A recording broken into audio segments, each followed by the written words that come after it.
BNR gold and diamonds తరుగు తక్కువ బంగారం ఎక్కువ. ఇప్పుడు మన వైజాగ్ లో జూలై 24న గ్రాండ్ ఓపెనింగ్. నక్సల్స్ అనగానే మాజీ అనగానే మనకు ఫస్ట్ వచ్చే పేరు నయీం. నయీం ఎప్పుడైనా ఎదురుపడ్డాడు మీకు? నయీం జైల్లో ఉన్నప్పుడు బాగా పరిచయం. ముషిరాబాద్ జైల్లో అన్నయ్యంబడి ఇద్దరు ఉన్నారు, చాలామంది ఉన్నారు. అప్పుడు నయీం కూడా ఉన్నాడు. ఆయనతో పాటు నమాజ్ వీళ్ళు కూడా చేసేది, అందరు నమాజ్ చేస్తుండ్రి. అంత నయీం కలిసేది. అప్పుడు జైల్లో కూడా మాట్లాడుతుండే నా దగ్గర. అందరం అప్పుడు మాట్లాడిందే తప్ప బయటకు వచ్చిన తర్వాత నల్గొండ వాళ్ళు కొంతమంది ఫోన్ చేసి ఇట్లా అన్న రమ్మంటున్నాడు, కలుస్తామంటున్నాడు. అంటే మనకి ఎవరితోటి అవసరం లేదు, పార్టీ వద్దనుకున్నాం, బయటకు వచ్చినాం, సరెండర్ అయినాం. అంటే దానికి ఎలాంటి మనం డోకా లేకుండా మన పని ఏందో మనం చూసుకోవాలి. మన నుంచి కాదు అనుకొని వచ్చినప్పుడు వదిలేసుకున్నాం అంతే తప్ప మేమైతే రాము ఇక్కడ అని చెప్పేసి పోలేదు. జైల్లో ఉన్నప్పుడు అన్న నయీం కలిసి ఉన్నారంటున్నారు. అవును. అదే టైంలో నయీం బయట కొన్ని కార్యక్రమాలు తమ్ముడు దగ్గర చేయించేవారు, సెటిల్మెంట్లు కానీ లేదా నాకు కావాల్సిన వస్తువులు తెప్పించుకోవడం. ఆ క్రమంలో మీకు ఎప్పుడైనా ఎదురుపడి పలానా వస్తువు కావాలని కానీ లేదంటే పలానా పని చేసి పెట్టినప్పుడు మీకు ఆదేశించాడా? మన దగ్గరికి అయితే రాలేదు. అదే నల్గొండ వాళ్ళు ఎందుకంటే తెలిసిన వాళ్ళు ఉన్నారు కాబట్టి వాళ్ళ నుంచి సమాచారం పంపించిండు రమ్మని. మేము వెళ్ళలేదు. అన్న జైల్లో ఉన్నప్పుడు కలిసారా ఎప్పుడైనా? కలిసినాం జైల్లో. ఏమంటారు ఆయన? అంటే అప్పుడు ఎంతసేపు ఉన్నా పోరాటాల వైపే మాట్లాడుతున్నాండ్రి. ఆయన జైలు నుంచే సరెండర్ అయ్యిండు. తర్వాత అన్న వాళ్ళంతా బయటకు వెళ్ళిపోయిన తర్వాత నేను చెంచల్ కూడా జైల్లో ఉన్నప్పుడు బయటకు వచ్చిండు. అప్పుడు ఎందుకు జరిగిందంటే ఈదన్న అని ఒక ఆయన ఉండే, హుసేన్ బి భర్త, మర్డర్ అయింది. హుసేన్ బి భర్తను తలకాయ గాడికి కోసేసి ఈడనేమో మొండెం వేసిర్రు ముషిరాబాద్ జైలు దగ్గర. ఈ తలకాయ గాడికి తీసుకొచ్చి చెంచల్ కూడా దగ్గర వేసిపోయారు. తర్వాత వాళ్ళిద్దరు వాళ్ళ కజిన్ బ్రదర్స్ వాళ్ళు అరెస్ట్ అయ్యి జైలుకి వచ్చిండ్రు. చెంచల్ కూడా నేను ఉన్నప్పుడే వచ్చిర్రు వాళ్ళు. చెంచల్ కూడా జైలుకి మీరు ఎందుకు వెళ్ళారు? నేను సరెండర్ అయినప్పుడు జైల్లో పెట్టిరు. జైల్లో 100 days ఉంది బెయిల్స్ వచ్చేదాకా. 100 days ఉన్నప్పుడు వాళ్ళు అది జరిగి లోపలికి వచ్చిన తర్వాత వాళ్ళ మీద ఏంటంటే పార్టీ ఇట్లా చంపుతారు అని చెప్పేసి అని వాళ్ళ ఇద్దరిని తీసుకుపోయి చంపేసింది.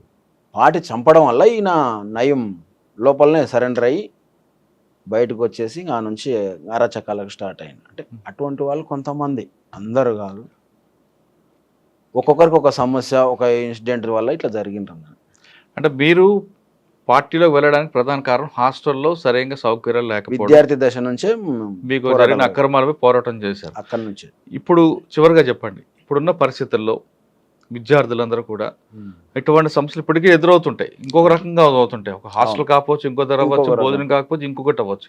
ఇటువంటి సమస్యలకు పోరాటం చేయాలంటే ఆ పోరాటం ప్రజాస్వామ్యబద్ధంగా చేయమంటారా, లేదు మీలాగే ఆ దారిలో వెళ్ళమంటారా? అంటే ప్రజాస్వామ్యబద్ధంగా అంటే ఈ వ్యవస్థ ఎట్లా ఉంది అంటే ఎవరైతే డబ్బు ఉంటే వాడే హై రేంజ్లో వెళ్ళిపోతున్నాడు తప్ప మామూలు ప్రజలు ఎవ్వరు కూడా పోవడానికి, వాళ్ళకి లాస్ట్ తిండికి ఎక్కడైతే ఇబ్బంది ఎదురవుతుందో, కష్టాలు ఎక్కడ మొదలవుతావో వాళ్ళు కంపల్సరీ కమ్యూనిజం వైపు వెళ్తారు.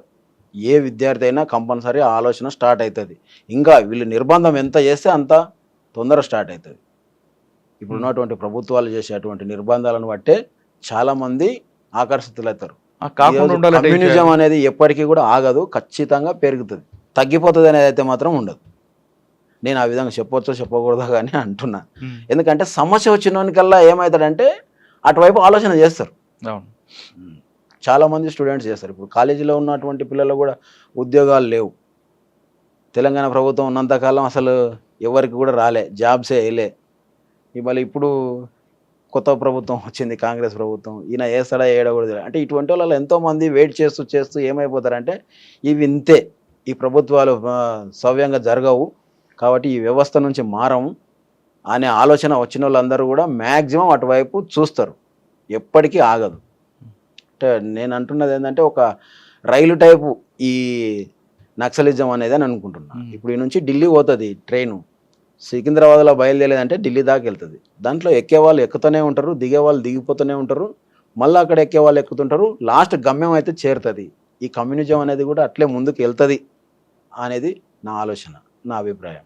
ఎప్పటికైనా సమస్య వచ్చిందంటే ప్రతి ఒక్కరు నక్సలైట్ కావాల్సిందే, అవుతారు కూడా. నేను కావాలని అంటలేను, మీ అభిప్రాయం, మా అభిప్రాయం. రైట్.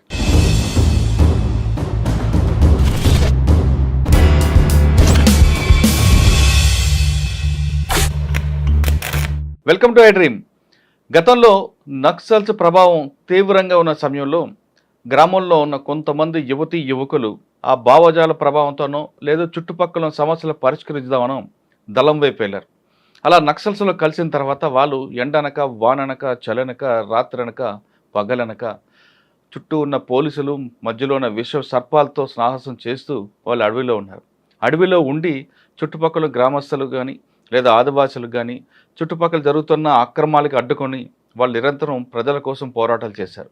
ఆ విధంగా ప్రజల కోసం పోరాటం చేయబట్టే అప్పట్లో ప్రభుత్వాల కిందకు వచ్చి తమ పథకాల గ్రామాల స్థాయికి తీసుకురావడానికి నక్సల్స్ ఉద్యమం చాలా ఉపయోగపడింది. కానీ క్రమేపీ అది శాంతిబద్ధ సమస్యగా మారడంతో ప్రభుత్వం వాటిపై ఉక్కుపాదం మోపిన సంఘటన మనందరికీ తెలుసు. కానీ అటువంటి సమయంలో వెళ్ళిన చాలామంది యువతీ యువకులు ఒక నిరంతరం పోరాటం చేసి వ్యక్తిగత కారణాలతోనూ లేదు మరి ఇతర కారణాలతోనూ వాళ్ళు తిరిగి జనజీవన స్రవంతులు కలిశారు. ఆ విధంగా కలిసిన వారిని పరిచయం చేసే కార్యక్రమంలో ఈ వారం మన గెస్ట్ సాగర్ అన్న అలియాస్ ఆనంద్ కల్లవకుర్తి దళ కమాండర్గా పనిచేశారు. అంతేకాకుండా ఆయన దళంలో ఉన్నప్పుడు కోవట్ పనిగా కాకుండా కొరియర్ పని కూడా చేశారు. ఆయన ఎందుకు దళంలోకి వెళ్లాల్సి వచ్చింది, వెళ్ళిన తర్వాత అక్కడ ప్రజల కోసం వాళ్ళు చేసిన పోరాటాలు ఏ స్థాయిలో ఉండేవి, ఎందుకు బయటికి వచ్చారు, వచ్చిన తర్వాత ఆయన జీవన విధానం ఏ విధంగా ఉంది విషయాల్ని ఆయన తెలుసు. అన్న నమస్తే. నమస్తే. సాగర్ అన్న అలియాస్ ఆనంద్. ఒకప్పుడు కల్లవకుర్తి దళంలో ఏ ఇష్యూ జరిగినా ఆనంద్, తర్వాత మన కృష్ణన్న, జనార్దన్ వీళ్ళందరూ ఒక ట్రూప్ ఉండేది. పెద్ద కొత్తపల్లి పొల్యూషన్ బ్లాస్టింగ్ అవ్వచ్చు లేదా ఎక్కడైనా కొరియర్ జరగాలన్నా ముందు మీ ఇద్దరు పేర్లు ఎక్కువ కనిపించాయి. మీది భీమ్ సాగర్ గారు, మీ తర్వాత తుమ్మల భగవంత్. కల్లవకుర్తి దళం అంటే మీరందరూ ఒక పోలీసులు కూడా ఒక చిన్న హడలు ఉండేది వీళ్ళు అంటే అంత మీరు యాక్షన్ టీం కూడా ఆ విధంగా ఉండేది, దళం తీసుకున్న నిర్ణయాలు అలాగే ఉండేది, ప్రజల కోసం పోరాటాలు ఆ విధంగా చేసేవారు, మీరు చేసే కార్యక్రమాలు కూడా అంతే ఫాస్ట్గా చేసుకుని వెళ్ళిపోయేవారు. అన్న మీరు ఆ టైంలో అంటే 1990 ఆ టైంలో దళంకి వెళ్ళినప్పుడు మీ గ్రామంలో పరిస్థితులు ఎలా ఉండేవి? ఇప్పుడు నల్లమాల ప్రాంతం అనేది నక్సల్స్కి పెట్టని కోట. ఆ ప్రాంతంలో ఉద్యమాలు ఏ విధంగా చేశారు, ఎందుకు మీరు ఆ ఉద్యమం వైపు అడుగులు వేశారు, వెళ్ళిన తర్వాత అక్కడ పరిస్థితులు ఏ విధంగా ఉండేవి? ఈ ప్రశ్న సమాధానం చెప్పే ముందు సాగర్ అన్న అలియాస్ ఆనంద్ యొక్క కుటుంబ నేపథ్యం ఒకసారి చెప్పండి. మాది వచ్చేసి వ్యవసాయ కుటుంబం సార్. నా పేరు వచ్చేసి ఆంజనేయులు సాగర్. ఇంటి పేరు మోడల ఆంజనేయులు సాగర్. అయితే మాది పెబ్బేరు మండల్ షాగాపూర్ విలేజ్, మాది ఏటిగడ్డ షాగాపూర్. అయితే మేము గతంలో ఏంటంటే హాస్టల్లో చదువుకోవాలి, మమ్మల్ని తీసుకుపోయి వనపర్తిలో హాస్టల్లో వేసారు. మాకు అప్పటికే ఫుడ్ అవన్నీ చాలా ఇబ్బందులతోటి అట్లా మా తల్లిదండ్రులు తీసుకుపోయి హాస్టల్లో వేస్తే హాస్టల్ నుంచే ఉద్యమం స్టార్ట్ అయింది. మాకు ఆర్ఎస్యు అని చెప్పేసి అని రాడికల్ స్టూడెంట్ యూనియన్లో చురుగ్గా పనిచేసినాం మేము అప్పుడు వనపర్తిలో. అప్పుడు ఎందుకు అంటే విద్యార్థులకు ఫుడ్ దొరకకపోయేది, చాలా ఇబ్బందులతోటి ఉండేది. హాస్టల్లో ఇవ్వాల్సిన ఫుడ్ కూడా ఇచ్చేవారు కాదు, ఫుడ్ కూడా ఇచ్చేవాళ్ళు కాదు. అంటే అది ఎట్లా ఉంటుండే సార్ అంటే మనం తినడానికి వెళ్తే క్యూ లైన్ కట్టించి పిల్లలను, చిన్నపిల్లలను ఆ లైన్లో రావాలి, రైస్ తక్కువ ఇవ్వడం, ఆ వార్డెన్స్ అట్లా ఇబ్బంది చేస్తుంటే మేము అన్నల్లో అప్పుడు కొత్తగా స్టార్ట్ అయ్యాడు ప్రభాకర్ అన్న అని ఉండే, సాంబశివుడు, ఒరిజినల్ సాంబశివుడు. అచ్చా, కోనాపూర్ సాంబశివుడు కాదు? కాదు కాదు, ఒరిజినల్ సాంబశివుడు, చుక్కాపల్లి అనేది. ఆయన ప్రభాకర్ అనే పేరుతోటి మాకు వనపర్తి టౌన్లో ఆర్ఎస్యు ఆర్గనైజేషన్ చేస్తుండే. దాంట్లో భాగంగా మేము హాస్టల్ సమస్యలను తీసుకుపోయి చెప్పడం జరిగింది. ఈ విధంగా ఉంది ఇట్లా అని అంటే ఒకసారి పిలిపించి చెప్పిండ్రు, ఎవరిని వార్డెన్, అసలు ఎంతమంది విద్యార్థులకు ఎంత ఫుడ్ పెడుతున్నారు, ఎంత రైస్ ఇస్తున్నారు అనే దాని మీద తీసుకొచ్చినాం. అది రైసు లాస్ జరగడం, ఎక్కువ మందికి విద్యార్థులకు ఇబ్బంది ఉంటుండే హాస్టల్ విద్యార్థులకు. ఆ నుంచి మనం ఏం చేసినామంటే ఇప్పుడు 125 మంది స్టూడెంట్స్ ఉంటుండ్రి హాస్టల్లో. దాంట్లో వాళ్ళు సండే రోజు ఏం చేస్తారంటే కొంతమంది పిల్లలు రూమ్లోకి వెళ్తుండ్రి, కొంతమంది ఊర్లోకి వెళ్ళడం వల్ల వీళ్ళు ఒక 100 ఎగ్స్ తెచ్చి ఇచ్చేవాళ్ళు అనమాట. ఒక్కొక్కరికి 2 ఇవ్వాలి. 100 ఎగ్స్ తెస్తే సరిపోకపోయేది, లాస్ అని వస్తుండే. దీని మీద ఎందుకు ఇట్లా వస్తుంది అని చెప్పేసి అని ప్రభాకర్ నా దగ్గర మనం మాట్లాడితే ఆయన ఉండి దీనికి సమస్య ఇది కాదు, అసలు మొత్తం స్టూడెంట్స్ ఎంతమంది, వాళ్ళు ప్రతి సండే ఎన్ని తెస్తున్నాడు వార్డెన్ అనే దాని మీద పిలిపించి రైస్ మీద, ఎగ్స్ మీద అన్ని అప్పుడు మాట్లాడితే అప్పుడు 125 మెంబర్స్కు 250 ఎగ్స్ రావాలని ఇట్లా అక్కడి నుంచి మావి ఉద్యమం వైపు వెళ్ళడానికి మార్గాలు స్టార్ట్ అయినాయి. ఇట్లా అంటే కొట్లాడడం అనేది ఆ నుంచే స్టార్ట్ అయింది, విద్యార్థి దశ నుంచే స్టార్ట్ అయింది. ఇట్లా ప్రశ్నించడం వల్ల ఏమైందంటే మేము హాస్టల్ విద్యార్థులు ఒక 4 మీద ఆర్ఎస్యులో చురుగ్గా పనిచేస్తుంటామే. చంద్రన్న అని, ఆయన కూడా సొంత ఊరు వచ్చేసి కేతేపల్లి. ఆయన ఎన్కౌంటర్లో చనిపోయాడు, మల్లెల తీర్థం ఎన్కౌంటర్లో. ఆయన, నేను, చెంక ఇట్లా ఒక నలుగురం కలిసి ఇటువంటివి అడగడం వల్ల స్కూల్లో హెడ్ మాస్టర్ మమ్మల్ని బయటికి పిలిచి, మీరు ఇట్లా వచ్చేసి అన్నీ లేనిపోని పంచాయతీలు చేస్తున్నారు, మీరు ఇక్కడ చదువుకోవడానికి రాలేదు, మీరు వదిలేసి వెళ్ళిపోండి అని చెప్పేసి అని ఇబ్బంది పెట్టి మమ్మల్ని స్కూళ్ళ నుంచి కూడా బయటికి వెళ్ళగొట్టే క్రమం వచ్చింది. అయ్యో. వార్డర్లనే ఇట్లా ఇబ్బంది పెడతారా మీరు, ఒక తండ్రి లాంటి ఎందుకు అట్లా చేస్తున్నారు అని చెప్పేసానంటే, మా హక్కులు మేము అడుగుతున్నాం, మా విద్యార్థులకు ఏం కావాలన్నా అవి అడిగినందుకు మీరు స్కూళ్ళ నుంచి మమ్మల్ని టీసీ ఇచ్చి వెళ్ళగొడతాం అది ఇది అని చేసి చెప్తున్నారు, ఇట్లయితే కష్టం అని చెప్పేసి అంటే అట్లా అక్కడ నుంచి ఇక నేను దళాల వైపు పోవడానికి ప్రయత్నాలు. అంటే అప్పుడు వాళ్ళు క్లాసెస్ నడుపుతుండ్రి, ఎవరు మా చూడండి, క్లాసులకి వెళ్తుంటే, క్లాసులకు వెళ్ళిన తర్వాత ఆ క్లాసులలో అన్నీ చెప్తా ఉంటుండే అనమాట, ఈ విధంగా ఇట్లా మనం ప్రతిదీ పోరాటం చేయాలంటే ఇట్లా. అక్కడ నుంచి నేను ఇంకా ఎక్కువ ఫుల్ ఆకర్షితున్నాయి, దాని వైపు మొగ్గు చూపాల్సి వచ్చింది. అట్లనే గతంలో ఎక్కడైనా క్లాసులు జరిగేవి ఎక్కడ గుట్టల పైన, అప్పుడు రాజపేట గుట్టలు, అక్కడ దగ్గర వనపర్తి టౌన్లో ఉన్నటువంటి గుట్టల పైన. అప్పటికే అన్న కూడా భీమ్సాగర్ ఆలియాస్ పాపన్న, ఆయన కూడా ఏంటంటే అక్కడ నుంచి మొత్తం ఆయనకు ఏ జాబ్స్ రాకపోవడం, ఇంటర్ చదివిండు, ఏమి ఇబ్బందులలో ఉన్నాం కదా అని చెప్పేసి ఆయన కూడా దాని వైపు వెళ్ళి ఆయన ఫస్ట్ మూమెంట్ చేసిండు. ఆ నుంచి ఆయన రాడికల్ స్టూడెంట్ నుంచి పైకి ఎదిగి నల్గొండలో టౌన్ ఆర్గనైజర్గా పనిచేస్తున్న క్రమంలో అరెస్ట్ అయ్యి జైలుకి వచ్చాడు, ముషిరాబాద్ జైలు. అప్పుడు ఇంకా నేను కూడా మొత్తం వదిలేసి చదువు అంతా బంద్ చేసి హైదరాబాద్లోనే వచ్చి హైదరాబాద్లో హోటల్లో పనిచేస్తూ అన్నను కలవడం జరుగుతుండే. ముషిరాబాద్ జైలు అశోక్ నగర్ అని ఉంటుంది, అశోక్ నగర్లో హోటల్లో పనిచేస్తుంటే నేను అన్నను కలవడం కోసమే కలిసి వాళ్ళకు జైల్లో ఉన్నటువంటి అందరు ఖైదీలు, అంటే మన ఈ నక్సల్స్ ఖైదీలు, ఎన్ఎక్సెల్ అని అంటారు, ఆ ఖైదీలు అందరికీ ఒక 20-25 మంది ఉంటుండ్రి. ప్రతి ఒక్కరికి ఏదన్నా చిన్న అవసరం ఉన్నా కూడా నేనే తీసుకుపోయి ఇస్తుంటే అనమాట బయట నుంచి. నక్సల్స్ ఖైదీలందరికీ, నక్సల్స్ ఖైదీలు బాలకృష్ణ అందరు ఉంటుండ్రి దాంట్లోనే. వీళ్ళందరికీ పటేల్ సుధాకర్ రెడ్డి వీళ్ళల్లో ఉంటుండ్రి. వీళ్ళందరినీ కలుస్తుంటే అందరు బాగా పరిచయం అయిపోయినారు. 1 year దాకా ఉన్నాక అన్న 1 year తర్వాత బెయిల్ వచ్చింది. అన్న జైల్లో ఉన్నప్పుడు జైలు పోరాటం కూడా చేసిరు, వాళ్ళు లోపలనే నిరాహార దీక్ష చేసిరు. దాదాపుగా ఒక 24 days ఉన్నారు అమరణ నిరాహార దీక్ష. అంటే ఎలాంటిది ఫుడ్ లేకుండా. ఇంకా ఇవన్నీ చూస్తూ నాకు కూడా ఏంటంటే అన్న ఎంబడి వెళ్ళిపోవాలి, ఇంకా నేను కూడా కంపల్సరీ అండర్ గ్రౌండ్ వెళ్తా అని చెప్పేసి అని అందరిని అడగడం వల్ల పటేల్ సుధాకర్ రెడ్డి అన్న వాళ్ళందరూ ఉండేసి సరే ఓకే తమ్ముని తీసుకోండి అని చెప్పేసి అని పంపించేశారు. అక్కడ నుంచి నేను నల్గొండకి వెళ్ళాల్సి వచ్చింది. అన్న బయటకు మీరు ఈ ప్రయాణంలో అమ్మా నాన్న ఎప్పుడు వద్దు అనలేదా? ఎందుకంటే పెద్దోడు ఎలాగ జైలుకి వెళ్ళాడు, నువ్వు కూడా వెళ్తే మా పరిస్థితి ఏంటి అని వాళ్ళు ఎప్పుడు ప్రశ్నించలేదు? అప్పటికి అన్న అరెస్ట్ అయ్యే లోపే నాయన చనిపోయాడు, అమ్మ ఒక్కొక్క ఉండే. అయితే ఇంకా మేము కూడా స్కూల్ నుంచి అటు ఇట్లే హైదరాబాద్ వచ్చేసినాం తప్ప ఊరు వైపు ఎప్పుడు కూడా చూడలే. కానీ మీకు అనిపించలేదా అమ్మ గురించి? అప్పుడు ఎలాంటిది అనిపించలే. మాకు ఎంతసేపు ఉన్నా ముందుకు పోవాలి, పోరాటం.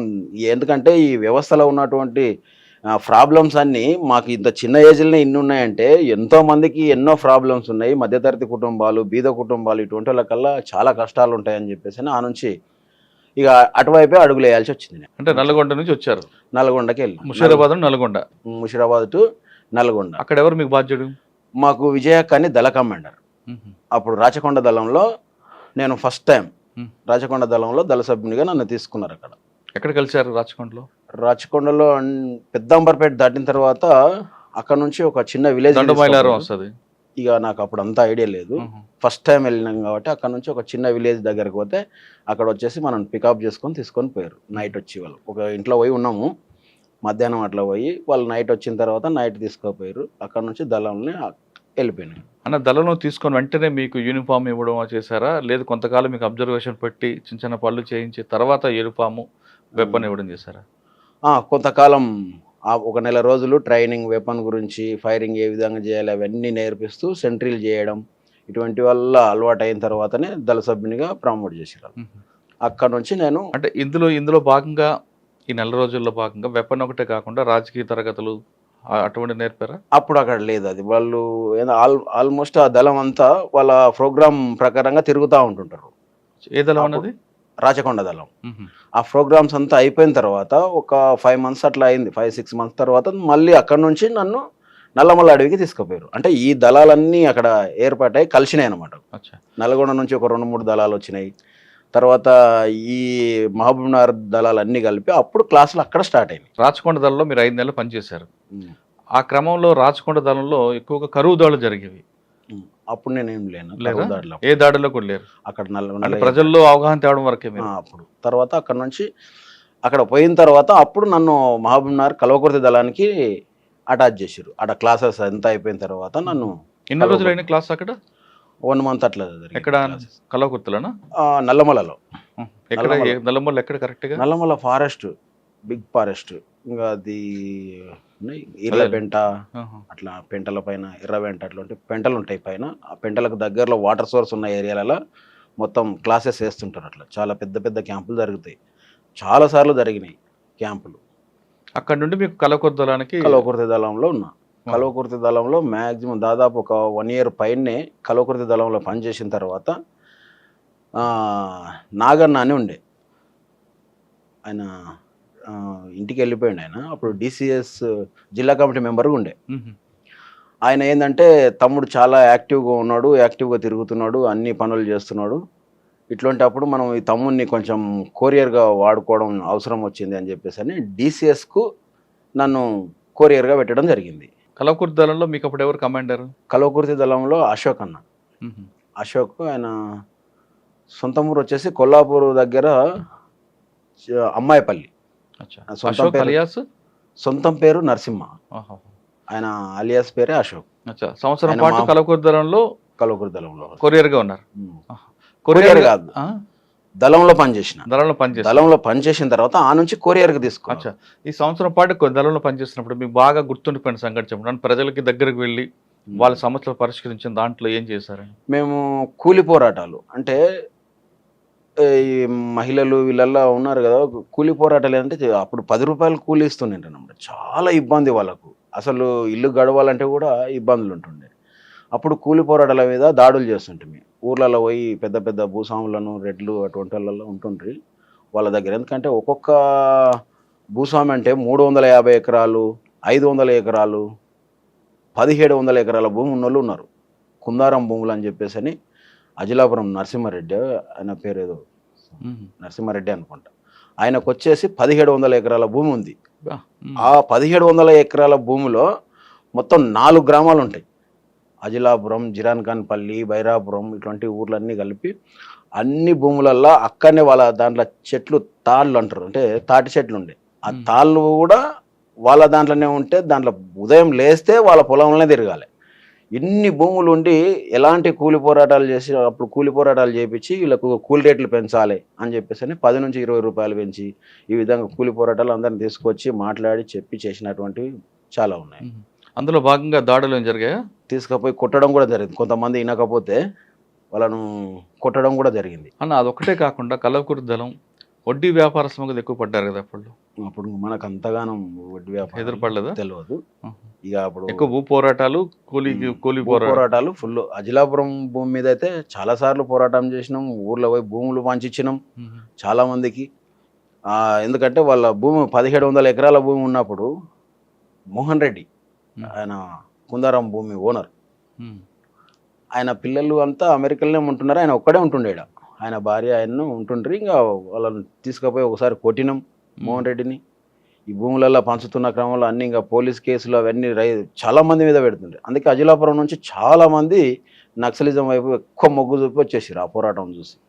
అంటే అజిలాపురం అనేది కేవలం భూ పోరాటం చాలా మంది ఉవ్వెత్తున నక్సలిజం వైపు వచ్చారు. ఆ ఊరు నుంచి దాదాపు 10-15 మంది దాకా వచ్చారు. అంటే మీరు భూములు పోరాటం చేశారు కానీ పోలీసు కేసులు, పోలీసు దాడులు జరగలేదు మీ మీద? పోలీసు దాడులు జరుగుతున్నాయి. అంటే ఎక్కడన్నా ఎన్కౌంటర్స్ ఇట్లాంటి, తర్వాత మనం డంపింగ్లు ఉంటే డంపింగ్లు కూడా ఎత్తుకపోయినారు వాళ్ళు. మనం డంప్ చేస్తుంటే ఏదైనా వెపన్స్, తర్వాత అమౌంట్ అట్లాంటివి డంపులు చేస్తే జూపల్లి దగ్గర జైపల్లి అని ఒక గ్రామం ఉంటుంది ఆ గుట్టల.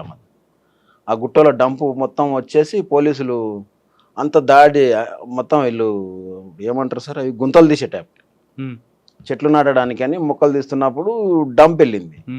వీళ్ళు ఏం చేశారంటే పోలీసులకు ఇన్ఫర్మేషన్ ఇచ్చారు. పోలీసులు వచ్చారు.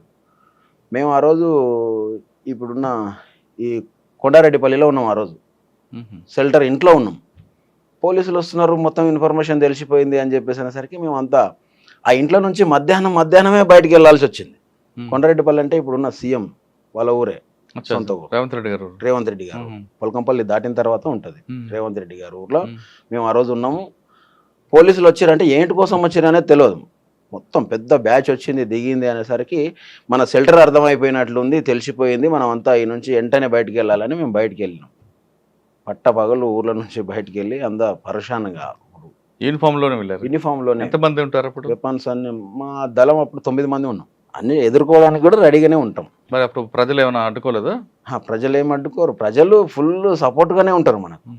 మేము అక్కడ నుంచి చిలకలలో పోతే వాళ్ళు కాసుకొచ్చిన అమ్మలి అవన్నీ ఉంటున్నాయి కదా, వాళ్ళ ఫుడ్డే మాకు పెట్టారు.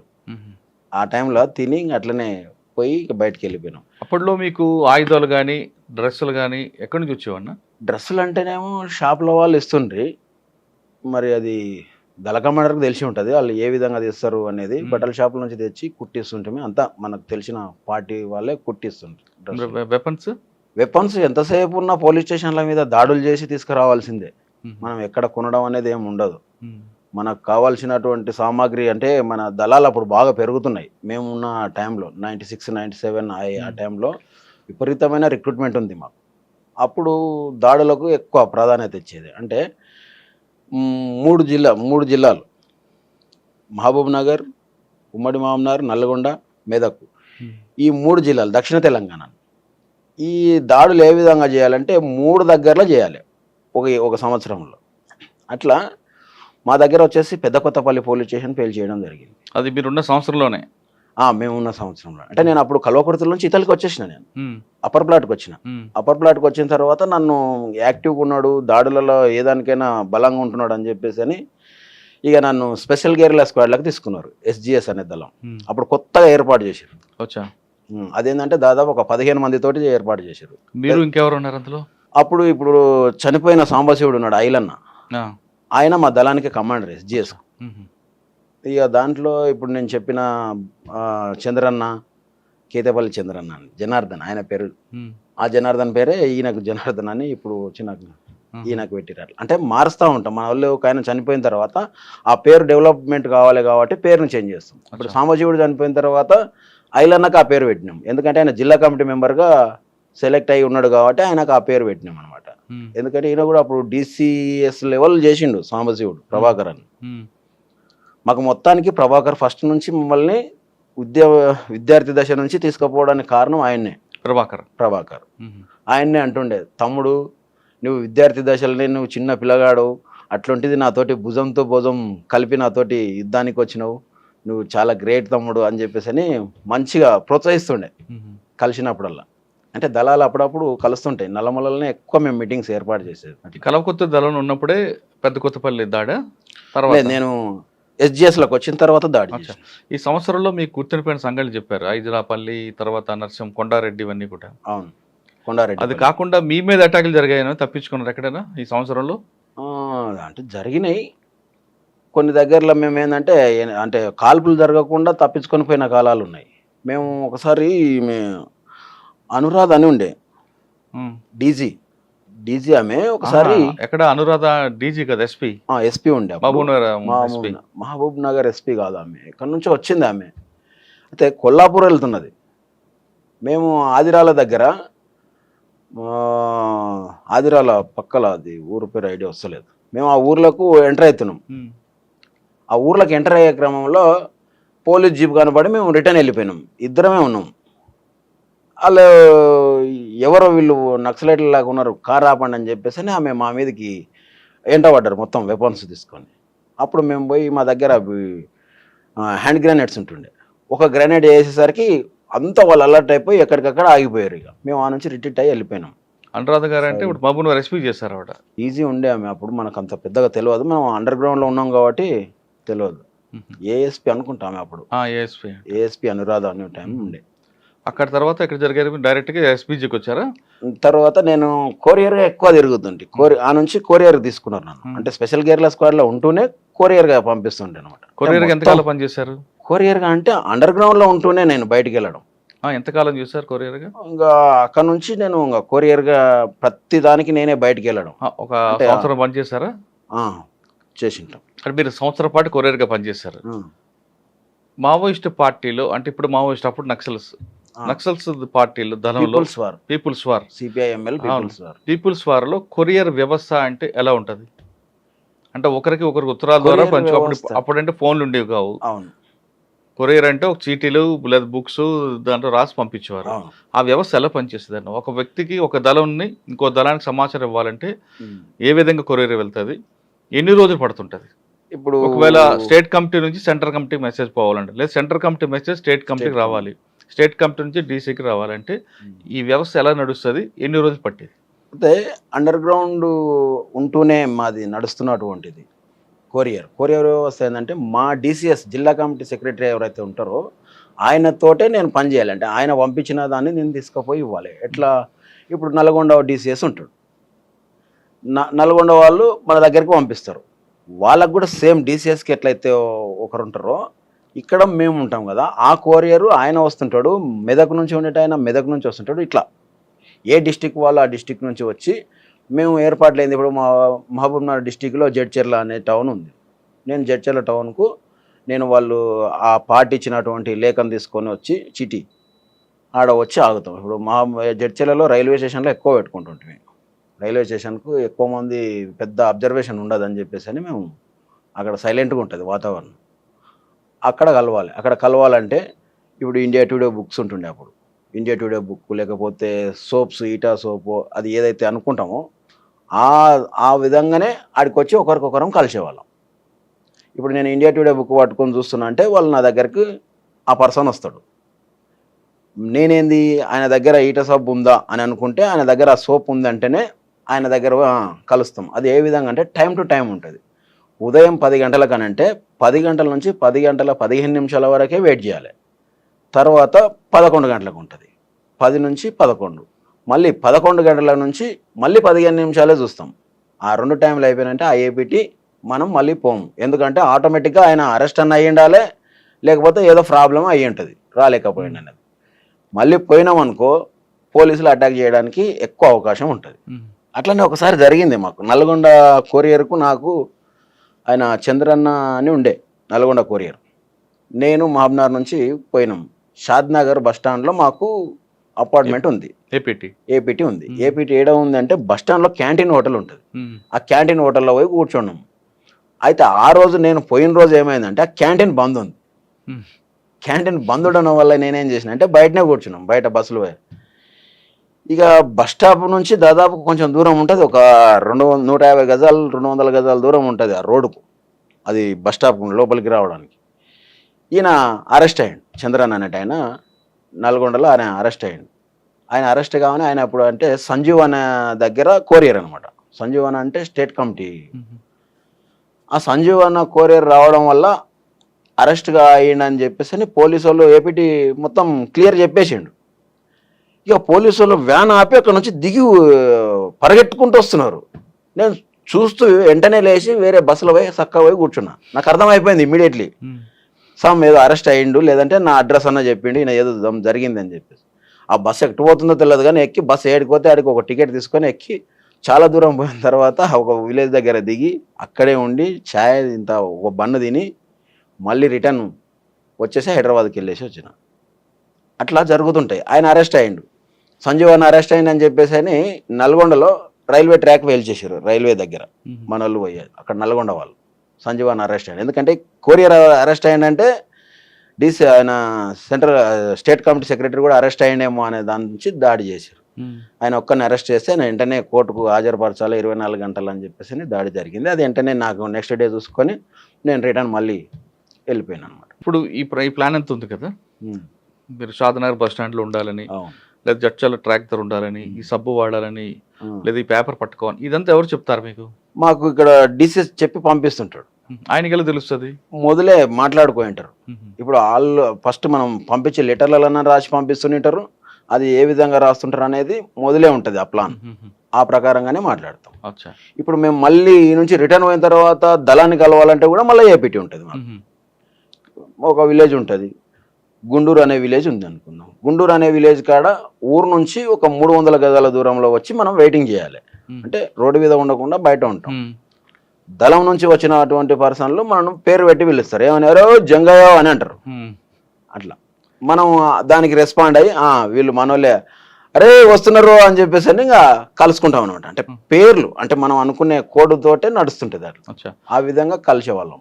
అంటే దళం మెంబర్ కలిసేటప్పుడు పేర్లతో పిలుచుకుంటారు. పేర్లు అంటే సొంతం పేర్లు వీళ్ళు, అదే ఏదో పేరుతో అనుకోని పోయింటాం అనమాట. ఇక్కడ కలిసేటప్పుడు మాత్రం డైరెక్ట్ నల్లమల్ల ఫారెస్ట్ లో అయితేనేమో అరే విప్ప పువ్వు దొరికిందారా అని అంటాం అనమాట, చెట్టు దొరికిందా అని. ఇట్లా కోడ్ భాషలతోటే పిలిచేవారు. ఆ కోడ్ అని ముందే మీకు చెప్తారు. మేము మొదలు అనుకొని బయటికి వెళ్తాం, నన్ను పంపిస్తారు కాబట్టి కొరియర్గా నాకు ఈ పేరు అంటేనే పలకాలే, లేకపోతే పలకడం అనేది కష్టం. వేరే వాడు వచ్చి కూడా కూతలే వేస్తున్నాడు, ఆ కూతకు వినవాడి మనం పోయినామంటే తొందరగా బుక్ అయిపోతాం. అట్లా అట్లా అని అడవిలోకి వచ్చిన తర్వాత వెప్పు పువ్వు దొరికిందా లేదా ఇంకో కోడ్ ఇస్తారు అని కోడ్. గోందు ఉందా, లేక గోందు అంటే వాళ్ళు చెట్టుకు తీస్తుంటారు సెంచోళ్ళు అట్లా. మనవాడని అప్పుడు దగ్గరికి వెళ్ళి ఓకే గోందు ఓకే వచ్చింది దొరికింది అని అంటే అప్పుడు కొంచెం దూరంలో ఉంటాం కాబట్టి కలుసుకొని వెళ్తాం అనమాట. అలా సంవత్సరం పని చేశారు, షాదనగర్లో మిస్ అయ్యారు. ఇంకెప్పుడైనా అటువంటి జరిగాయి? అట్లా జరిగినాయి. ఒటవర్లపల్లిలో ఒకసారి. ఇక్కడ ఒటవర్లపల్లి శ్రీశైలం రూట్లో ఉంటుంది ఒటవర్లపల్లి. అవును. నేను దళం దగ్గర నుంచి అంటే నేను ఎక్కువ కొరియర్ కాబట్టి బయటకి ఎక్కువ పంపిస్తారు అనమాట. ఇక ఒటవర్లపల్లిలో ఎర్లీ మార్నింగ్ తెల్లవారుజామున లేసేసి ఆడ పోయి బస్ స్టాప్లో కూర్చున్నా 5-5:30 మధ్యలో. హోటల్ దగ్గర టీ తాగాలి, అక్కడ నుంచి బస్సు రావాలి, శ్రీశైలం నుంచే రావాలి, నేను సిటీ రావాలి. ఆ క్రమంలోనే పోలీసులు మందలుగా వచ్చిర్రు, మొత్తం వాళ్ళంతా తిరిగి వచ్చిర్రు మొత్తం నక్సలైట్ల కోసం గాలింపు చేసుకొని దాదాపు ఒక 25-30 మంది దాకా వచ్చేసారు. టీ తాగుతున్నాం, వచ్చిర్రు, అందరు కూర్చుంటున్నారు, ఏం చెప్పాలనో తెలియదు, ఏం క్వశ్చన్ వేస్తారో తెలియదు అని చెప్పేసి అని రాగానే వీళ్ళు ఏ బస్ అయితే ఎక్కుతారో నేను ఆ బస్ ఎక్కకూడదు. కొన్ని అచ్చంపేట వెళ్తాయి, కొన్ని డైరెక్ట్ హైదరాబాద్ వస్తుంది. హైదరాబాద్ వస్తే హైదరాబాద్ ఎక్కాలి, వీళ్ళు ఎక్కుతున్నారంటే నేను దిగాలి. ఎందుకంటే బస్సులు ఎక్కిన తర్వాత కూడా క్వశ్చన్ రేజ్ చేస్తాను అని చెప్పేసి అని కూర్చున్న కొద్ది క్షణాలలోనే ఒక బస్సు వచ్చేసింది. నేను బస్సు ఎక్కినా వాళ్ళు ఆ బస్సు ఎక్కలేదు. తర్వాత నెక్స్ట్ వాళ్ళు అచ్చంపేట బస్సు ఎక్కిపోయినట్లున్నారు. అట్లా అంటే కొన్నిసార్లు ఏమన్నా జరిగితే ఇంకా మన దగ్గర అప్పటికే మనకు షార్ట్ వేపర్ ఇచ్చి పంపిస్తారు అనమాట. తపంచ అని ఉంటుండే, తపంచ తీసుకొని బయటకు వచ్చిన నేను. తపంచ చూపించి ఎప్పుడైనా బయటకు వచ్చారు, బయటపడ్డారా? లేదు, ఎక్కడ చూపించలేదు, అంత రాలేదు. అప్పుడు మనకు తపంచ లోపలనే ఉంటుంది, ఎవరికి కూడా చూపించలేదు. అట్లా ఒక్కోసారి ఏపీటీ మిస్ అయింది అనుకో, అంత ఇబ్బంది అయినప్పుడు ఫైర్ చేయాల్సి వస్తుంది, ఇంకా తప్పదు. కానీ ఇంకా మన ప్రాణాలు కూడా ఆ రోజు ఇంకా పోయినాయని లెక్క. ఇంకా అంతే. ఫైర్ మీరు ఫైర్ చేసినాం, పీకేపల్లి అటాక్ లో చేసినాం. అక్కడ కాదు, కొరియర్ వ్యవస్థలో ఎక్కడ కూడా జరగలేదు. ఒకసారి ఏపీటీ మిస్ అయింది అనుకోండి, మిస్ అవ్వగానే ఇంకా అరెస్ట్ చేశారు అనుకునే పార్టీ నిర్ణయిస్తుందా? దళం ఇప్పుడు నేను ఏదైతే ఒక దళం ఉంది అనుకుంటే, ఇప్పుడు కల్వకుర్తి దళం ఉంది, నేను దళంలో పనిచేస్తున్నా. ఏపీటీలు మనం పోతుంటాం వస్తున్నప్పుడు కలుస్తుంటాం కదా. ఒక విలేజ్, ఆ విలేజ్లో ఒక ఇంటి దగ్గర కుటుంబ సభ్యుల్లాగా మనకు పరిచయం చేసి ఉంటారు. అది దళ కమాండర్కి తెలిసి ఉంటుంది, షాక్ మెంబర్కి తెలిసి ఉంటుంది, డిప్యూటీ కమాండర్కి తెలిసి ఉంటుంది. నాకు ఆ ముగ్గురికి తెలిసి ఉంటుంది. ఆ ఇంట్లో 15 రోజుల వరకు నాకు ఏపీటీ, నేను పోయి ఆ ఇంట్లో ఉంటే వాళ్ళు 15 రోజుల వరకు అక్కడ వచ్చి తీసుకొని పోతారు. దళంలో ఉన్న సభ్యులకు ఎవరికి తెలియదు, షాక్ కమిటీకి మాత్రమే తెలుస్తుంది. ఆ షాక్ కమిటీలో ముగ్గురు ఉంటారు, దళ commander, deputy commander, shock member. అంటే పార్టీ మెంబర్ స్థాయి వచ్చిన వాళ్ళందరికీ కూడా షాక్ కమిటీలో ఛాన్స్ ఉంటుంది. అట్లా నేను కూడా పార్టీ మెంబర్ స్థాయి నాకు వచ్చేసింది. సర్క్యులేషన్ పంపిస్తుండ్రి, అన్ని తీసుకుంటుండ్రి. సాధారణంగా పేపర్లు తీసుకొస్తుంటారు కొంతమంది లోపలికి. అవును. మీకు ఎప్పుడు వస్తాయి పేపర్స్? ఇప్పుడు నేను బయటికి వెళ్ళినా అంటే, ఇప్పుడు నల్గొండ పేపర్ కూడా వస్తుండే మా దగ్గరికి, ప్రకాశం వాళ్ళు కూడా కలుస్తుండ్రి, ప్రకాశం డిస్టిక్ పేపర్ వస్తుండే, అన్ని వాళ్ళు తీసుకొచ్చిన దగ్గర నా దగ్గరికి వస్తుండే. ఈ పేపర్స్ అన్నీ తీసుకొని నేను దళం దగ్గరికి తీసుకుపోతుండే. అంటే ఎక్కువ నాకు నల్లమలనే ఎక్కువ కాంటాక్టు, ప్రతి ఒక్క కొరియర్ నాకే కలుస్తుంటాయి. కానీ నన్నంత నమ్మకం అనమాట పార్టీకి, నా పైన విపరీతమైన నమ్మకం. వాళ్ళు దళాలు మొత్తం అక్కడ ఉండి దాదాపు 100 మంది 200 మంది ఉన్నప్పుడు కూడా అక్కడికి చేరవేయడానికి నన్ను బయటకు పంపిస్తుంది. ఎందుకంటే మా అన్న దాంట్లో ఉండడం వల్ల ఈ తమ్ముడు ఎలాంటిది తప్పులు చేయడు అనే దాని నుంచి ఫుల్ నమ్మకం. అప్పుడు అట్లా ఉండే, రాను కొంచెం తగ్గిపోయింది. కానీ తర్వాత ఎవరు కూడా ప్రాణం పోయినా చెప్పేదైతే ఉండదు. నీకు పేపర్ వచ్చేసరికి పొద్దున్న 6-7 అవుతుంది. రోజు రాదు సార్, అది టైం. ఒక రోజు పోతే వచ్చిన పేపర్లలో తీసుకొని పోవాలి అంతే. వారంకోసారో 5 రోజులు, ఏ రోజుకి ఆ రోజు పేపర్ రాదు. ఓన్లీ రేడియోలనే వినాలే ఎక్కడ ఏం జరుగుతుంది అనేది. రేడియోస్ ఉంటుండే చిన్న ఆ రేడియోలనే వింటుండ్రి మన వాళ్ళు. ఒకవేళ వాళ్ళ సమాచారం కిందకి రావాలనుకుంటే ప్రజలకి అప్పుడు ఏం చేసేవారు? వాళ్ళ సమాచారం అంటే పార్టీ సమాచారం ప్రజలకు చేరాలి. ఇప్పుడు మేము ఒక ప్రజలకు ఎన్కౌంటర్ అయింది, అది బోట్ ఆఫ్ ఎన్కౌంటర్ అన్నా లేదా రియల్ ఎన్కౌంటర్ అన్నా, చనిపోయిన వ్యక్తులు ఎవరు అనేది మెసేజ్ పంపిస్తుంటారు పార్టీ. మనం పేపర్ స్టేట్మెంట్లు ఇస్తాం. అది ఎలా పంపిస్తుంటారు? మన దళ కమాండర్ వాళ్ళు ఇస్తే మనకు కొంతమంది గ్రామాలలో కూడా ఉంటుండ్రి అప్పుడు విలేకరులు, అంటే మన ఏపీసీఎల్సీ వాళ్ళు కూడా ఉంటుండ్రి గ్రామాలలో. కొంతమంది స్కూల్ పెట్టుకొని ఉంటుండ్రి. అవన్నీ అట్లా వాళ్ళ దగ్గర పోయి మనం సమాచారం ఇస్తాం. వాళ్ళకు పోయి ఇస్తే వాళ్ళు తీసుకుపోయి పంపిస్తాం. ఓకే. నేను మహబూబ్ నగర్లో పురుషోత్తం అన్న ఉండే, ఏపీసీఎల్సీ పురుషోత్తం. ఓకే, అవును. అడ్వకేట్గా చేస్తుండే. చనిపోయినట్టున్నారు. చనిపోయాడు. నేను ఆయన దగ్గర వాళ్ళది ఎస్టీడీ బూత్ ఉంటుండే. ఎస్టీడీ రైల్వే స్టేషన్ దగ్గర ఉంటుండే మహబూబ్నగర్లో. ఆయన భార్య అక్క ఉంటుండే ఎస్టీడీలో. ఎవరున్నా నేను డైరెక్ట్ పోయి లెటర్స్ అక్కడ ఇచ్చేసి వస్తుంటే. ఆయన మస్తు సార్లు కూడా కలుస్తుంటే, ఏదన్నా ఎమర్జెన్సీ సమస్య వచ్చినప్పుడు పోయి చెప్తుంటే, ఇట్లా నాకు ఇప్పుడు నేను అన్నా కదా షాద్ నగర్ దగ్గర నాకు ఎప్పుడైతే మిస్ అయిందో, నెక్స్ట్ డే ఆ రోజు నైట్ పోయి పురుషోత్తం అన్నని కలిసిన నేను. అన్న ఇట్లా సంజీవ్ అన్నకి ఏదో అయినట్లుంది, ఆయన అయితే రాలేదు, ఏపీటీ మిస్ అయింది, పోలీసు వాళ్ళు విపరీతంగా వచ్చిండ్రు, నాకు ఏపీటీ అయితే మిస్ అయింది అని చెప్తే ఆయన వెంటనే 24 గంటల్లో సంజీవ్ను ఆయన కోరియర్ చంద్రన్ అనే ఇద్దరిని కోర్టుకు హాజరుపరచాలని చెప్పేసి పేపర్ స్టేట్మెంట్ ఇచ్చాడు. అంటే మేము పోయి చెప్పడం వల్ల నాకు అది వెంటనే జరిగింది కదా. అది జరిగింది, మరి ఇన్ఫర్మేషన్ ఇవ్వాలి, బయటికి తెలవాలి, లేకపోతే అరెస్ట్ అయిపోయింది అనేది అర్థమైపోయింది కంప్లీట్గా. కరెక్ట్గా అరెస్ట్ అయ్యింది. కానీ సంజీవ్ అన్న అరెస్ట్ కాలే. సంజీవ్ అన్న స్టేట్ కమిటీ ఆయన కాలే. సాధారణంగా మీ కొరియర్ వ్యవస్థలో మీరు అనుకున్న ఏపీటీ సక్సెస్ అయినప్పుడు ఒక వ్యక్తి తారసపడతారు. మీరు అన్నట్లు ఇందాక పేపరో లేదంటే సబ్బో ఏదో ఒకటి ఇండికేషన్ చూపించుకుంటారు. డైరెక్ట్గా ఐ టు ఐ చూసి మాట్లాడుకుంటారా, లేదా ఒకవైపు తిరిగి మాట్లాడుకుంటారా? ఐ టు ఐ సేమ్ ఎదురు బదురు నిలబడే మాట్లాడతాం. మా పర్సన్స్ కలిసినప్పుడు కంపల్సరీ కూర్చుంటాం, మంచిగా కూర్చొని మాట్లాడతాం. లేదంటే నుంచి వేరే దగ్గరికి పోయి టీ తాగుతాం, లేకపోతే అన్నం తిన్నామా లేదా అని చెప్పేసి నిద్ర మాట్లాడుకొని భోజనాలు. మెయిన్ ఏంటంటే మాకు ఫారెస్ట్లో అన్నం దొరకాలంటే 2 రోజులు పట్టవచ్చు, ఒక్కోసారి 1 డే పడుతుంటుంది. అట్లా ఇబ్బందులతోటి కూడా తిరిగిన కాలాలు ఉన్నాయి. అటువంటిప్పుడు బయట ఏంటంటే కలిసినామంటే ఫస్ట్ తిందాం పానా అని చెప్పేసి ఒక హోటల్ దగ్గర ఇంత తిని మాట్లాడుకుంటూ అది అయిపోయిన తర్వాత మళ్ళీ ఎవరి దారిలో వాళ్ళు వెళ్ళిపోతాం. ఓకే. తర్వాత మీ వర్క్ చూసి మీకు స్పెషల్ గెరిల్లా తీసుకున్నారా? ఎస్జిఎస్లో తీసుకున్నాం. ఎస్జిఎస్ తీసుకున్న తర్వాత ఎక్కడ మీరు వర్క్ ఎక్కడింది? ఎస్జిఎస్లో అంటే అది స్పెషల్ గెరిల్లా స్క్వాడ్. అది ఎక్కువ ఎక్కడైనా దాడి చేయాలంటే ఈ దళం చేసే పని ఏంటంటే స్పెషల్ గెరిల్లా స్క్వాడ్ అక్కడ ఉన్నటువంటి లోకల్ దళాన్ని టచ్ చేసుకొని దాడులు చేయడానికి ముందుకు పోయేది అనమాట. దీంట్లో సాధారణ గెరిల్లా అనగానే గెరిల్లా వార్ వేరే కనిపిస్తుంది. అవును, అన్ని ఒకేసారి రావు గెరిల్లా అనగానే. మీరు కూడా అదే విధంగా వెళ్ళేవారా? సేమ్. ఎలా? ఇప్పుడు పీకేపల్లి అటాక్ చేయాలని అనుకున్నాం. పీకేపల్లి అటాక్కు ఈ స్పెషల్ గెరిల్లా స్క్వాడ్ యాడ్ అయ్యే వాళ్ళతోటి కలిసి ఎవరు అప్పర్ ప్లాట్ వాళ్ళు వాళ్ళ పాన్గల్ దళంతో కలిసి మనం పోయి అక్కడ దాడి చేయడానికి పోవాలి. అట్లా అప్పుడు వచ్చినాం. మేము ఫస్ట్ దాడి చేయాలనుకున్నది కొల్లాపూర్ టౌన్లో దాడి చేయాలని అనుకున్నాం. అయితే అది సర్కిల్ ఆఫీస్ వేరే దగ్గర ఉంది, పోలీస్ స్టేషన్ వేరే దగ్గర ఉంది. మొలచింతలపల్లి రోడ్డుకు పోలీస్ స్టేషన్ ఉంది, సర్కిల్ ఆఫీస్ ఇక్కడ ఉంది. కాబట్టి మనకు ఈ బలం సరిపోదు, ఇది వద్దు అనుకొని పెద్ద కొత్తపల్లిని ప్లాన్ చేసుకున్నాం. పెద్ద కొత్తపల్లిని ఎందుకు ప్లాన్ చేసుకోవాల్సి వచ్చిందంటే కోడేరు పోలీస్ స్టేషన్ కూడా దాంట్లోనే ఉండే. ఈ నక్సల్స్ భయానికి వాళ్ళు కోడేరు పోలీస్ స్టేషన్ కూడా తెచ్చి దాంట్లోనే పెట్టిరు. అప్పుడు దాని మీద దాడి చేయాలని చెప్పేసి ఒక నెల రోజుల నుంచి రెక్కీ స్టార్ట్ చేసి రెక్కీ ఏర్పాటు చేసి తిరిగినాం, అన్ని చేసి లాస్ట్కు ఫైనల్గా దాడికి పోయినాం. ఎన్ని గంటలకు? దాడికి ఈవినింగ్ పోయినాం. అంటే అంతకంటే ఒక బిఫోర్ 1 డే ముందు పోయినాం ఫస్ట్ దాడి చేయాలని చెప్పేసి. ట్రాక్టర్ తీసుకొని పోయినాం.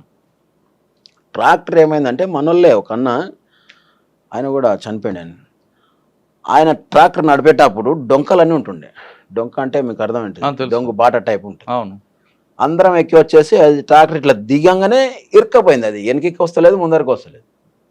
ఇక చూసి ఈరోజు దాడి క్యాన్సిల్ చేసుకోవాలని చెప్పేసి ట్రాక్టర్ ఇడిచిపెట్టేసి అందరం రిటర్న్ మళ్ళీ వెళ్ళిపోయినాం. లేట్ అవుతుంది కదా అని వెళ్ళిపోయినాం. మళ్ళీ నెక్స్ట్ డే ఏంటంటే ఏమన్నా డౌట్ వచ్చిందేమో ట్రాక్టర్ ఆడ ఉండడం వల్ల అని ఆ ట్రాక్టర్ ఓనర్కు ఫోన్ చేసి వాళ్ళకి పోయి చెప్పేసి మీ ట్రాక్టర్ మీరు ఎట్లనో లాగా తీసుకుపోండి అని చెప్పేసి అంటే వాళ్ళకి తెలియదు, దాడి చేసామని తెలియదు. అన్నాక వాళ్ళు ఆ ట్రాక్టర్ ఆయన వచ్చేసి తీసుకొని పోయాడు. తర్వాత రోజు ఆపి ఏమన్నా డౌట్స్ వచ్చిందా పోలీసు వాళ్ళకు అని చెప్పేసి అని చూసి వచ్చి మళ్ళీ ఎలాంటిది ఏం లేదు, అంత సేఫ్ సాఫ్గానే ఉన్నారు వాళ్ళు అంటే నెక్స్ట్ డే దాడి చేయాలని పోయినాం. మళ్ళీ నెక్స్ట్ డే సాయంత్రం ఈవినింగ్ 5 గంటలకల్లా ఎద్దుల బండ్లు కట్టుకున్నాం. ఈసారి 4 ఎద్దుల బండ్లు. ఎద్దుల బండ్లకు పొనకలు ఉంటాయి. పొనక అంటే ఇది ఇట్లా కావడి లేలే కనిపించకుండా ఉంటుంది చూడండి, ఆహా. వెదురు దెబ్బలతోటి తయారు చేసేది. దాంట్లో వెపన్స్ పెట్టి పైన చింతపల్ల చెట్ల ఆకులు వేసేసినాం. చింతపల్లకాయలు తెంపుకొచ్చిన వాళ్ళలాగా పోవాలని చెప్పేసి అని స్టేషన్ దాకా వచ్చేసి 4 ఎద్దుల బండ్లలో కొంతమంది దాంట్లో ఉండి కొంతమంది బయట ఉండి పోయి స్టేషన్ మీద అటాక్ చేసినాం. స్టేషన్ మీద దాడి చేసినప్పుడు దాంట్లో ఫస్ట్ బుల్లెట్ మనోడు శివుడు చుక్కాపల్లి ఆయన కూర్చొని ఫైర్ చేస్తుంటే ముఖాలు మీద కూర్చొని ఫైర్ చేస్తుంటే బుల్లెట్ వచ్చేసి డైరెక్ట్ కొట్టింది. సాంబశివుడు కాదు, శివుడు, ఇంకొక ఆయన శివుడు. ఆయన బుల్లెట్ ఇడ తగలడం వల్ల ఆయన ఆన్నే పడిపోయాడు. అయితే ఇట్లా టేబుల్ ముందు అతల ఎస్ఐ ఉన్నాడు, ఇతల టేబుల్ ముందు వేరే ఒక ఆయన గౌడు ఉన్నాడు, కల్వకోలు గౌడు.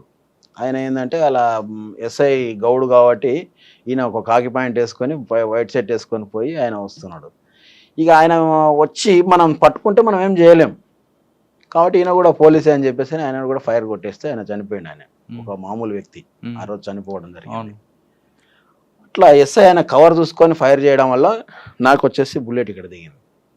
ఇక్కడ దిగి ఇటు నుంచి సైడ్ల నుంచి వెళ్ళిపోయింది లోపల నుంచి ఇట్లా. అంటే ఎస్ఐ ఫైర్ చేశారు. ఎస్ఐ ఫైర్ భాస్కర్ గౌడ్ అనుకో, Bhaskar Goud pistol bullet. First ఆయన తల పడిపోయిండు, తల నాకు తగిలింది. అట్లా ఇద్దరికి దాంట్లో దాడి జరిగిన దాంట్లో మాకు దెబ్బలు తగిలినాయి. తగిలిన తర్వాత వెనక మన రాజన్న వాళ్ళు అలా ఉన్నారు. అప్పుడు రాజన్న నాగన్న అనేట ఆయన వాళ్ళు ఇద్దరు ఏకేలతోటి వస్తారు లోపలికి. మేమేమో చిన్న వెపన్స్ తోటి ముందు పోయి గేట్ కా నుంచి ఫైర్ చేయాలి. వాళ్ళేమో లోపలికి డైరెక్ట్ వెళ్ళిపోతారు. అంతలోపు మేము అంతా కవర్ చేసి పెట్టాలి. ఆ లోపలే మాకు దెబ్బలు తగిలినాయి. తర్వాత ఫస్ట్ అయినా ఎందుకంటే కొంచెం బలంగా ఉన్న వాళ్ళను ముందరనే పెడతారు మమ్మల్ని. అట్లా నేను కొంచెం యాక్టివ్గా ఉంటుంటే దాడులలో ముందు ఉంటుంటే అన్న ఆలోచనతో పెట్టినరు. అట్లా బుల్లెట్స్ అదే దళంలో రచితక్క వీళ్ళందరూ కూడా ఉంటున్నారు కదా, ఉండింటారు కానీ పేర్లు అలియాస్ వేరే పేర్లు ఉంటాయి. సరే, అంటే దాడి ఎంతసేపు ఉంటుంది మీ ఇద్దరు మధ్య? మేము మొత్తం 25 మందితోటి పోయినాం దాడికి. 25 మందిలో 4 ఫస్ట్ పెద్ద కొత్తపల్లి గేట్ దగ్గర పోయి అంబుష్ అంటే మందు పెట్టుకొని మందు పాత్ర పెట్టుకొని కూర్చున్నారు మన వాళ్ళు. తర్వాత ఎంఆర్ఓ ఆఫీస్ సైడ్ నుంచి కూడా చిన్న బాట ఉంటుంది, అక్కడ ఇద్దరిని పంపించినాం. మిగతా వాళ్ళు ఇక్కడ దాడి చేస్తున్నాం. దాదాపు ఒక 16-17 మంది మీ స్టేషన్ పైన దాడి చేస్తాం. బస్సులు రాకుండా కూడా అక్కడే పోయి బస్సులు రోడ్ ఎంబడి వెళ్తాయి. ఇది లోపల ఉన్నది పెద్ద కొత్తపల్లి పోలీస్ స్టేషన్ అనేది కొంచెం లోపలికి ఉంటుంది, 1 కిలోమీటర్ ఉంటుంది రోడ్ నుంచి లోపల ఉంటుంది.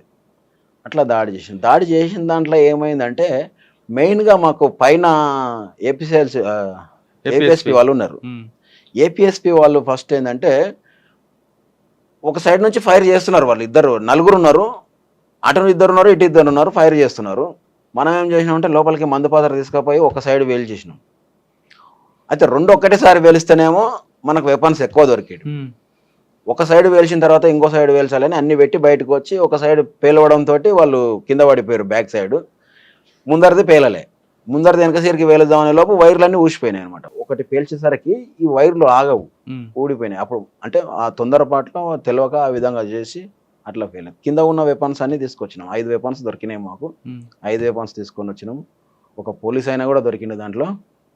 తర్వాత లాకప్లో ఒక ఆయన ఉండే, ఏదో ఎద్దుల బండి దొంగతనం చేసిందంటే లోపల పెడితే అది కూడా ఫైర్ చేసి లాకప్ ఓపెన్ చేసి ఆయనను కూడా తీసుకొచ్చినాం బయటికి. అంటే మీరు 25 మంది వెళ్ళారు, మీలో ఒకరు చనిపోయారా? మాలో ఒకడు మోహన్ అనేది ఆయన చనిపోయారు. సివిలియన్ ఒక ఆయన చనిపోయాడు. సివిలియన్ ఒక ఆయన చనిపోయాడు. ఇద్దరే. వెపన్స్ 5 దొరికాయి. అయితే ఇప్పుడు లోపల ఒక ఆయన వంటలు చేస్తున్నా అని చెప్పేసి ఆయన ఏపీఎస్పీ ఆయన దొరికితే ఆయన దగ్గర మాట్లాడి నువ్వు మనోడు కింద పడిపోయాడు కదా తీసుకొని బయటికి రా అంటే ఎత్తుకొని వచ్చిండు బయట.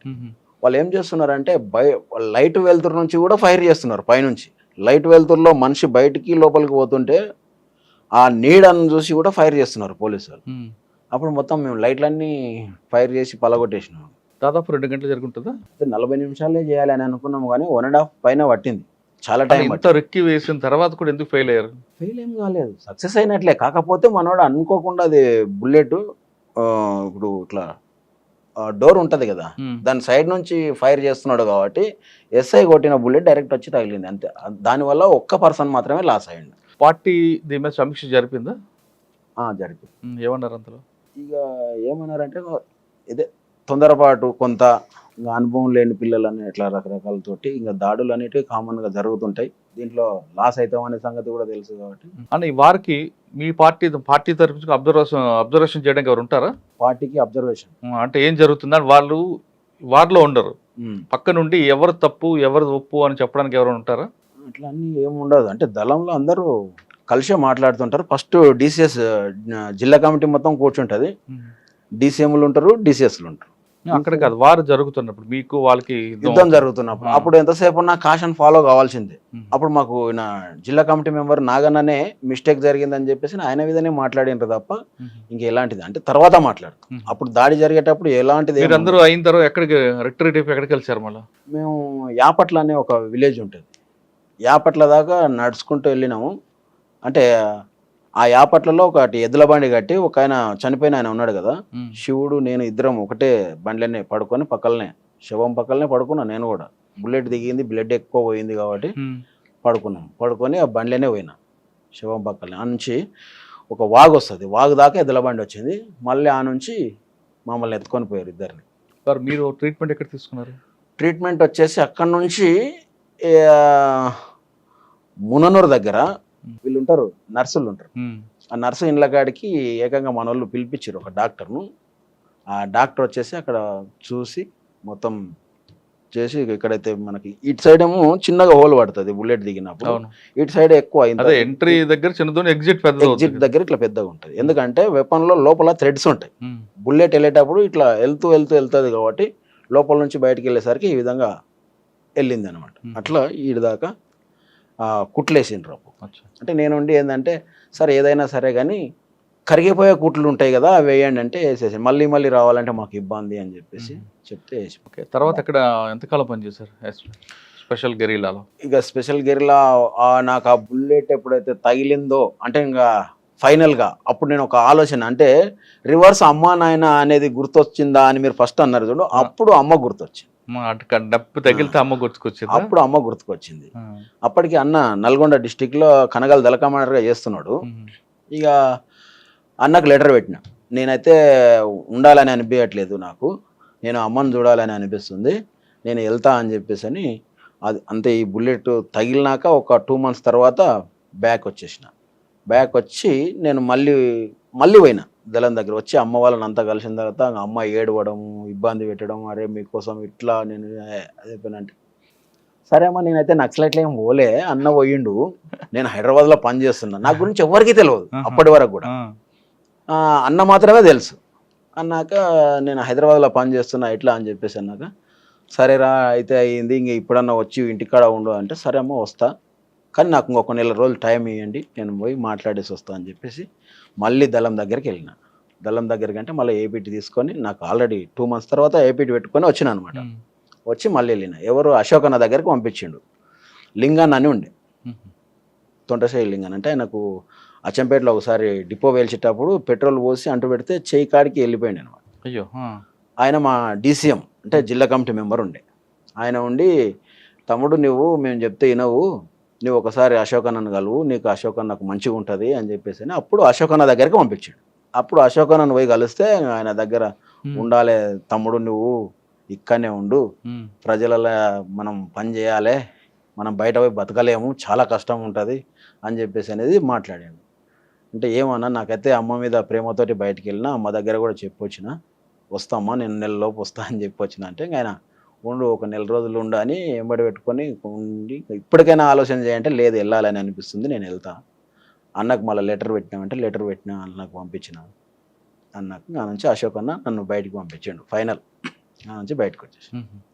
ఎవరి ద్వారా సరెండర్ అయ్యారు మీరు? మా ఊర్లో సహదేవ్ యాదవ్ అని ఒక ఆయన మున్సిపల్ చైర్మన్ ఉండే మహబూబ్ నగర్లో.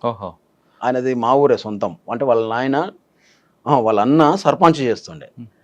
ఆయన దగ్గరికి పోయి మా వాళ్ళందరూ కలిసి మున్సిపల్ చైర్మన్ సహదేవ్ యాదవ్ తీసుకుపోతే ఆయన ఎస్పీకి చెప్పి మాట్లాడి. ఎవరు ఎస్పీ? జితేంద్ర ఎస్పీ ఉండే, జితేంద్ర. ఆయన తర్వాత ఏఎస్పి ఓఎస్డిగా నాగరావు సార్ ఉండండి, ఓకే. తెలుగు. ఉమ్, ఆయన ఒక్కడే తెలుగు మాట్లాడుతుండే మ్మ్. నాగరావు. ఆయనకు రాకుంటుండే, జితేంద్రకు అసలు తెలుగే రాకుంటుండే. ఉమ్. వాళ్ళు మాట్లాడి అంతా చేసి సరెండర్ అయితే అయిపోయాను. సరెండర్ బయటకు వచ్చారు. ప్రభుత్వం మీకు ఏదో ఇచ్చింది అప్పుడు ఇవ్వాల్సింది. నాకు ఆటో ఇచ్చింది, ఉహు. ఆటో తీసుకొని బతకాలి అని చెప్పేసి. తర్వాత వ్యవసాయ పొలం ఇస్తామని చెప్పేసి అని చెప్పింది. ఇక మస్తు చెప్పింది కానీ అన్నీ చేయలేరు వాళ్ళు. ఏమి ఇచ్చారు? ఒకటి ఆటో ఒకటి ఇచ్చారు. ఆటో ఒకటి ఇచ్చారు. కానీ మీరు బయటకు వచ్చారు అమ్మ మీద మమకారంతో. అవును. అన్నకు కూడా రమ్మని పేపర్ స్టేట్మెంట్ ఇచ్చారు. ఆటో ఇచ్చినప్పుడు వీళ్ళు డిపార్ట్మెంట్ వాళ్ళు ఇట్లా ఇగో నీకైతే హెల్ప్ చేస్తున్నాం కదా, ఉమ్. అన్నకు కూడా మంచిగా చేస్తాం, మరి అన్నను కూడా బయటికి తీసుకురావాలి అని చెప్పేసి అంటే మాట్లాడాల్సి వచ్చింది. సరే, మీ ప్రకటనకి అన్న స్పందించారా? స్పందించిందంటే ఆయన అప్పటికే నా మీద విపరీతమైన కేసులు ఉన్నాయి, నేను ఒక దళ కమాండర్గా చేసిన కదా, నేను వచ్చి సరెండర్ అవ్వడం కరెక్ట్ కాదు, నేనైతే రాను అనే ఆయన ఆలోచనతోటి ఉండినాడు. కానీ మళ్ళీ ఆయనకు ఒక ప్రేమ ఏంటంటే, తమ్ముడు చిన్నోడు కదా, వీనికి ఏం తెలిసి తెలియని వయసులో ఇక్కడ తీసుకొచ్చినాము, వీడు ఏ విధంగా బతుకుతాడు బయట ప్రపంచంలో అని చెప్పేసి అని ఆయన కూడా కొంచెం ఆలోచన చేసి బయటికి రావాల్సి వచ్చింది. ఎప్పుడు వచ్చారు ఆయన? నేను వచ్చిన ఒక 2-3 ఇయర్స్కి వచ్చిండు బయట. ఉహు. నేను వచ్చేసి మ్యారేజ్ చేసుకున్నా బయటకు వచ్చిన తర్వాత. మ్యారేజ్ అయిపోయిన తర్వాత ఆయన బయటకు సరెండర్. మీ పెళ్ళికి కూడా రాలేదు ఆయన? రాలేదు. తర్వాత ఆయన పిలిచారా? పెళ్లికి మేము వెళ్ళినాం. రాలేదు. ఆహా. ఆయన బయటకు వచ్చాక పెళ్లి చేసుకున్నారా? ఆయన బయటకు వచ్చిన తర్వాత ఆయనకు పెళ్లి చేసి. మీరు లోపల నుంచి బయటకు వచ్చాక అన్న లోపల ఉండి ఏ కార్యక్రమాలు చేశారు నల్గొండ జిల్లాలో? ఇంకో వాళ్ళకే తెలిసి ఉంటే మనకి కాదు. అన్న బయట చాలా కేసెస్ ఉన్నాయి. అప్పటికి 80 కేసులు ఏమి ఉండిండే అన్న పైన. ఇక అప్పుడు వినాయక్ ప్రభాకర్ ఆప్టే అని ఒక ఆయన నల్గొండ ఓఎస్డి ఉండే, ఓఎస్డి ఓఎస్డి ఉండే మామ్నార్లో. ఆయన ఒకటి అడుగుతుండే, చెప్పన్నా చెప్పు, అన్నం తీసుకురా, బయటికి తీసుకురా, మేము ఉన్నాము, ఏం కానీ అది ఇది అని చెప్పేసి అంటే ఆయన ఎస్పి బాలసుబ్రహ్మణ్యం ఉండే ఎస్పి అప్పుడు. వాళ్ళిద్దరు బాగా ఇబ్బంది పెట్టి నన్ను తీసుకురా అంటే అన్న అనుకోకుండా ఒకసారి హైదరాబాద్లో మా రిలేటివ్ దగ్గర ఒక ఫోన్ కాల్ లింక్ పెట్టుకొని బయటకు వచ్చేసి ఆయన బెంగళూరులో పోయి ఉన్నాడు.